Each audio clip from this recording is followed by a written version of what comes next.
Welcome to Our Girl Relationships. We talk about the problems people face in their day to day lives. Let's start with the video. My parents had one of the typical reasons why people get married. My mom got pregnant with me, and both my mom and dad thought getting married would be the next best step to manifest a loving relationship. Well, what they got instead was something far from it. From the moment the two got married and had me, is when the reality of adulthood hit them. They were just 21 when my mom gave birth to me. So you guys can only imagine how life must have hit them when two fresh out of college individuals got married and had children of their own without even securing a job for themselves. It indeed was very difficult, and I honestly don't blame them for how their relationship went downhill from there onwards. Because if I was as privileged as they were and had it all ripped away from me, I wouldn't be that happy either. Unfortunately, though, for my parents, their resentment towards life wasn't only taken out of their relationship, it was also taken out on me because, of course, according to them, I was the true root cause of all that had gone wrong in their lives. It all probably started when I was about one or two. Their resentment began growing towards me, and all of it was inculcated in their behavior and words towards me. All the memories I have of them from my childhood are full of them screaming at me, berating me, and whatnot. Overall, just horrible things that I can recall. Unfortunately, though, for my case, things just got worse as my mom gave birth to Alyssa. It was around when I had turned two, and since then, my life turned into hell. My parents completely stopped acknowledging my existence. It was like, at least before Alyssa was born, they would take care of my basic needs. But once she was here, that was it for them. They had a new family altogether, and to them, I had become almost non existent. I wouldn't blame Melissa for all of this, though. I mean, I agree wholeheartedly that she was spoiled rotten, but she is at no fault for it because, after all, she was the creation of my parents. My parents would go above and beyond for her. By the time she turned 5 or 6, my parents had gotten back on their feet and started earning well. This prosperity just fed more into their belief that Alyssa was some sort of good luck for them and wasn't a sin like me because she was born after they were married. This gave them more of a reason to berate me all the while spoiling Alyssa rotten. Anything Alyssa would touch, it would become hers, while on the other hand, I had to quite literally live off of her scraps. It's needless to say that all of this had a tremendous influence on my mental health. But little did I know this was just the beginning of it, because their behavior only worsened to the next level when Alyssa and I got into high school. They started comparing each and every achievement of hers to mine. They would put her in the finest clubs, get her the best tutors, and do absolutely everything in this world to ensure that she makes it in life, all the while making sure that all of the every opportunity I had to prosper in life was sabotaged. At this stage, the relationship between Alyssa and I had become pretty much non existent as well. I mean, she wouldn't bother me, but it was never like she tried to foster a relationship with me after clearly seeing the favoritism. It was at this stage that I decided that I had enough. I knew I had to get out, and I did as soon as I got into college. Ever since then, neither my parents nor I have ever tried to contact the other. I completely restarted my life ever since and made friends who meant more to me than family ever would. I also met my soulmate, who I have been married to for about 2 years now. I have a job, a house, and two pets, and everything had been well settled so far until this happened, and it sort of turned my world upside down. It began the moment I went over to my cousin's place along with my wife for Christmas, like we usually do. This time, however, we were aware of the fact that they were holding a huge family gathering, and we were expecting to see some family members that we wouldn't really want to see. I mean, the usual supporters of my parents and the relatives who claimed that I was a sin baby. Those were the relatives I tried to stay as far away as I possibly could. But honestly, I was okay seeing them every once in a while as long as they maintained their distance away from me. But man, I would have never guessed that this is what my cousin meant when he said everyone would be there. I still vividly remember how it all went. It's like the memory is engraved in my mind. It all began as soon as I entered my cousin's house. I was quite literally dumbfounded to see my dad standing right in front of me. He tried acting like nothing ever was wrong between us. I was too stunned to say anything to my wife, and I both made small awkward exchanges with him and my mom. I thought to myself, as long as they didn't make a huge scene, I could get through this. I obviously didn't want things to go bad for my cousin, who had gone above and beyond to arrange this gathering. But would it really be a happy gathering if my parents were present? Of course not. They would never live in peace unless they shit on something first, and that is exactly what they did, and they did during dinner. My mom started off with her sob story about Alyssa, how it had been a while since her angel fell for that demon and left them, yada yada. Honestly, I'd be lying if I didn't say I was shocked upon hearing this, but I continued to listen because everyone was surprisingly interested in their story. This is when it all went downhill. My dad, I guess, in the heat of his emotions, began complimenting me, something he hasn't done in years. He talked about how proud he was of me, how he was so amazed at my achievements and similar stuff to butter me up. I knew this was when they were going to drop the bombshell on me, and I was right. My dad, in the middle of the dinner table, straightforwardly asked me for financial support. Apparently, during the lockdown, both my mom and dad had lost their jobs, and although initially Alyssa supported them, she eventually ghosted them. It was awkward to say the least, but I knew what I had to do. I simply told them that I would definitely help them. I sugarcoated my words as much as they did to pretend that I could empathize with them. I even went as far as to get their contact information so I knew what to do once they all started blowing up my phone. Then I put my plan into action. I wrote them a check for exactly $51, and there's a reason why I did it. It's because of the fact that it is how much my dad had spent on me to send me off to college, and I still very vividly remember him telling me that now that I was 18, I owed him that. And of course, I wasn't going to let go something I owed to someone. So I mailed them the check after a couple of days of them receiving it. The texts and calls started blowing up my phone. Now, I was so sure of myself that I was doing the right thing until my wife joined the bandwagon of berating me. Currently, it's only my cousin who held the party siding with me, and now I'm confused if what I did was wrong. So, Reddit, AITA. Update 1. Here's a small update. I have decided to reach out to Alyssa and get to know the full extent of why she left. I mean, regardless of what happens, I am curious, as you guys are, over the reason why she left. That too, if my parents were so loving towards her, she had next to no reason to leave.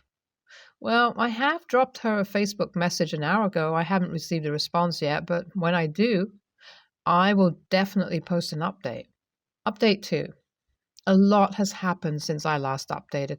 Alyssa not only replied to my message, but we also ended up meeting because apparently she had a lot to say to me. I was initially very nervous, Probably because I saw Alyssa like the version of her that I knew during childhood, but boy, change would be an understatement because this woman had done a 360-degree. As soon as we met and sat down, she immediately apologized to me. It was very unexpected, and she clearly understood when I didn't forgive her immediately. She then began talking about how she was indeed spoiled rotten by our parents, but had a sense of wrong and right from an early age. That's the reason why she never spoke to me, because she believed that it was better than saying something that would potentially hurt me more. Once she got into college, she, like me, started creating her distance from our parents. It was only when she met her partner who opened her eyes to what my parents had done that she decided to completely cut them off. She had been wanting to reach out to me ever since, but was always unsure whether she should give me my space or just reach out to me. I would be lying if I denied that hearing all of this did not cause me and her to shed a few tears. It was truly an emotional moment because I was so happy to see Alyssa walk on the same path of normalcy that I am. I thanked her. She thanked me, and we hugged and went our separate ways, promising each other that we would definitely try to stay in contact. Ever since then, even with the pressure from my family, I feel like I'm even more sure of my decision to not help my parents. But I still do need to have a final conversation with my wife, which I will be updating you guys about. Update 3.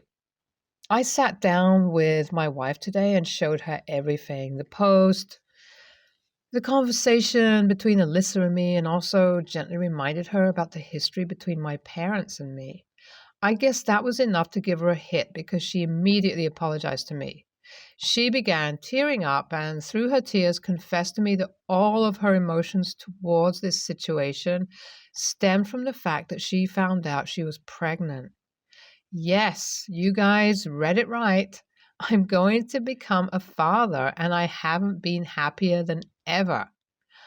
I could forgive all and everything to hear this news, and I definitely did. Only on the condition of letting her know that things would not end well if she tried to contact my parents or tried to side with them by any chance, and so far, I think she has understood. As for my parents, I have blocked them and everyone who has tried to side with them. I have come to the decision that I will never be putting up with them again, regardless of what condition I'm in. And with that, I'd like to say cheers to parenthood, building new relations, and setting new boundaries. Thank you. NTA, good on Alyssa for changing. Throughout the post, I could definitely sense that Alyssa was more sensible than your parents could ever be. I hope you guys can build a mature relationship from here onward. NTA, your parents deserve it. The relatives who are berating you can go help your parents out themselves. Good on you for finally taking a stand. Next story. This has been a reoccurring issue throughout our 6-year marriage. I, 27, female, have chronic insomnia due to a mood disorder. It is difficult for me to go to sleep with me going to bed at the earliest around 1 a.m., even though I have work at 8 a.m., Monday to Friday. I also suffer from chronic migraine, which is often worsened by the lack of sleep and mood disorder. My husband, 29, has an issue of not finding things, or, as I like to put it, not looking for things.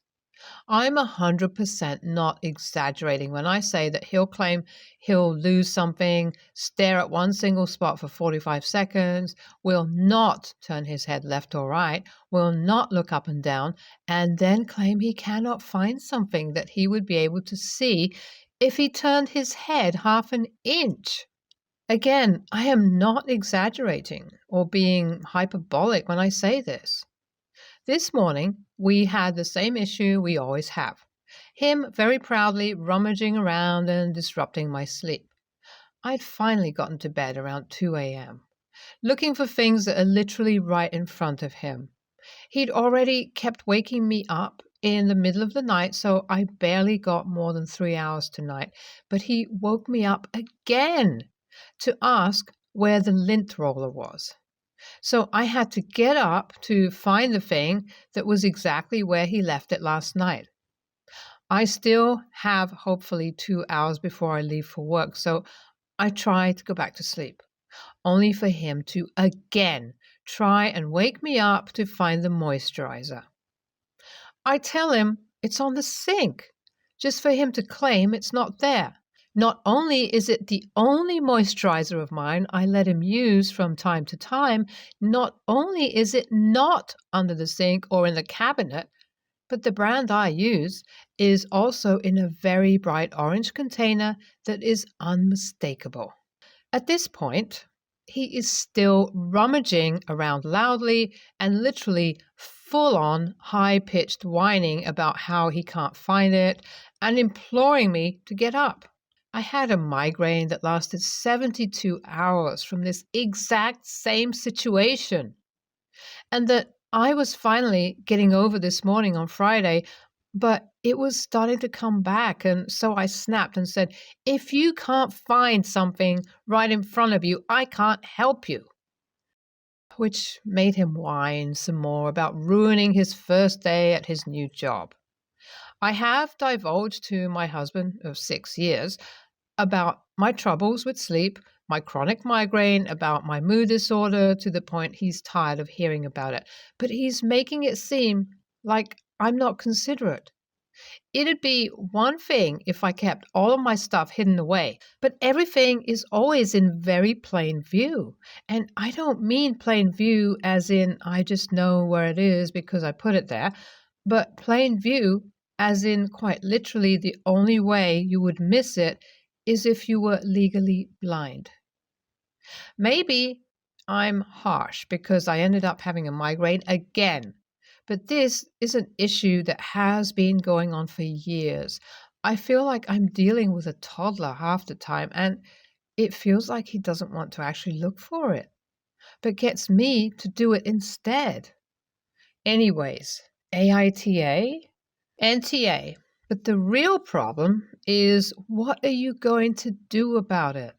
Because he clearly has no regard for you and your health and well-being. I mean, you could sleep in another room and lock the door, but he'd probably be pounding on the door. You could try doing it to him after he goes to sleep and making him get up and help you, and maybe he'd realize, but I don't have a lot of faith. He's flat out inconsiderate. If you were petty, and I am, I'd find ways to keep waking him up with noise or light or rummaging in drawers or dropping things in the bedroom. And then when you get into bed, wake him up to tell him good night and that you love him. And then I'd get into bed. And when he gets back to sleep and you haven't, I'd wake him up and tell him you can't sleep and keep doing it. You want to talk, you want to have sex, you're scared, you're cold, your back itches, and will he scratch it? Did he remember to empty the trash? And so on. And be bewildered by his irritation. Promise to do better, and then do it again and again. NTA. Honestly, it seems like he's torturing you.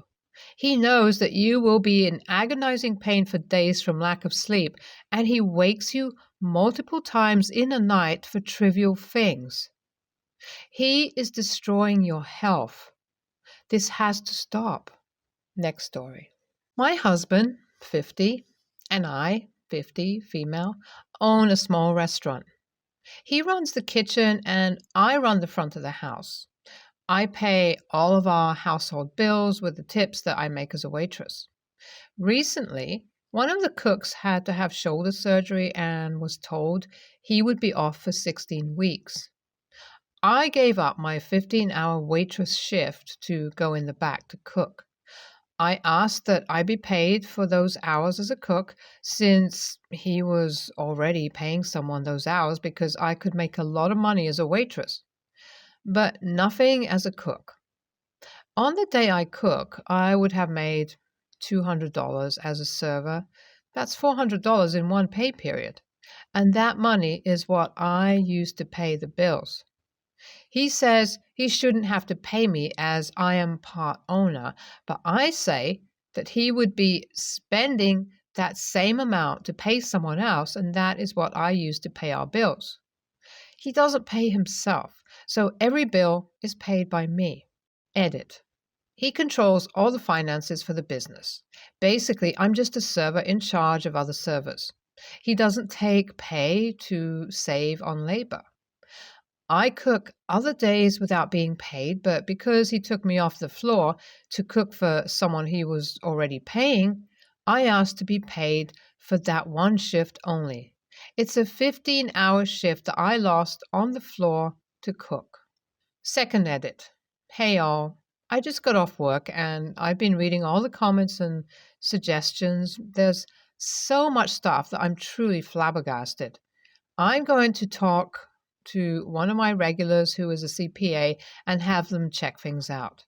To be fair, I make hella money as a server there.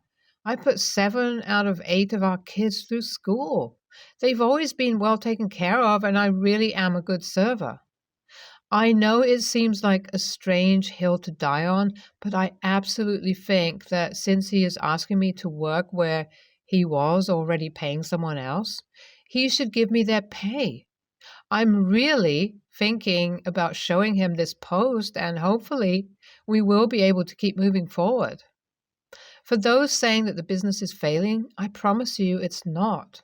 When COVID hit, our projected sales were a little over $1 million for that year.